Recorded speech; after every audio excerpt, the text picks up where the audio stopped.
Championships. Hello, everyone, and welcome back to Downing Stadium on Randall's Island. Tom Hammond here with a cast of thousands to bring you some great track and field today. A beautiful sunny afternoon in New York City, a little hot with a coat and tie on. Joined now by Willie Smith, who won a gold medal at the 1984 Olympics as a member of the U.S. 4x400 relay team. And Willie, we lead off our afternoon of track and field today with the women's 200 meters. Carlette Guidry, who won this event at the NCAA Championships a couple of weeks ago, has chosen not to compete. And what we're left with is a very wide open race. Tom, we have a top female competitors, and the best thing to do is, we have, I'm sorry, well, you have Danette Young, who is one of the girls that is going to be competing for that gold medal when she comes up. And here are the lane assignments for the women's 200 meters. Ransom in lane 1. Then it's Saldana, Jones, Torrance, Esther Jones, Danette Young, Michelle Finn, and Michelle Collins. We might point out that Marion Jones in lane 3 is just 15 years old. She will be a high school junior in Oxnard, California, but qualifying for the finals here in the women's 200-meter dash final, taking on the big girls, as it were, and making the finals in this national competition. The favorites would have to be Gwen Torrance and Danette Young. Esther Jones, Torrance is in an enviable position with Esther Jones and Danette Young on her outside, Tom.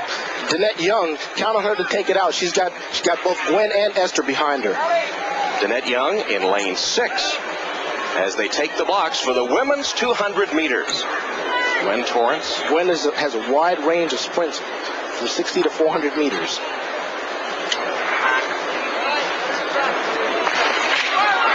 Torrance in lane 4, Danette Young, Esther Jones, and Michelle Finn in lane 7.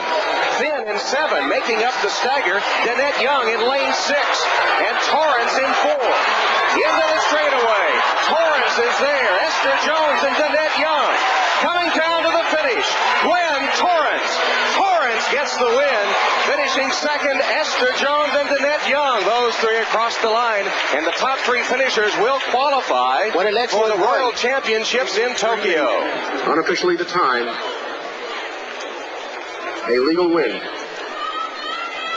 Here we are coming off the turn. You notice that Gwen Torrance uses that turn to her advantage, slingshots herself just about a step ahead of Danette Young. Danette, the experienced veteran, on the outside, starting to fade a little bit, and that's when Gwen Torrance takes advantage of it, presses it all the way to the finish line. And at the line, it's Gwen Torrance.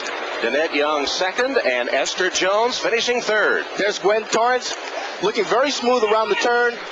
Notice the form, high knee lift. You have to use the turn to slingshot yourself into position.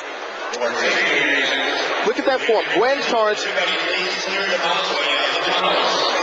slingshotting yourself onto the straightaway.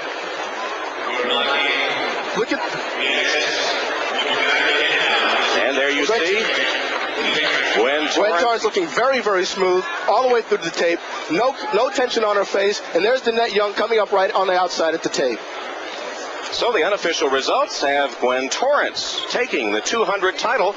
Gwen Torrance first, unofficial time 22.38, with Danette Young second and Esther Jones finishing third. They'll be on their way to Tokyo for the World Championships in the women's 200. Well, watching a track meet of this caliber is kind of like watching a 3-ring circus. You have so many things going on at one time, and while they're competing on the track, the field events are underway. In fact, the men's long jump is underway and figures to be one of the highlights of the afternoon. Dwight Stones is here to keep an eye on the competition all day for us. Dwight, what's been going on? I've heard a lot of cheers from adjacent to the long jump pit. Well, sometimes the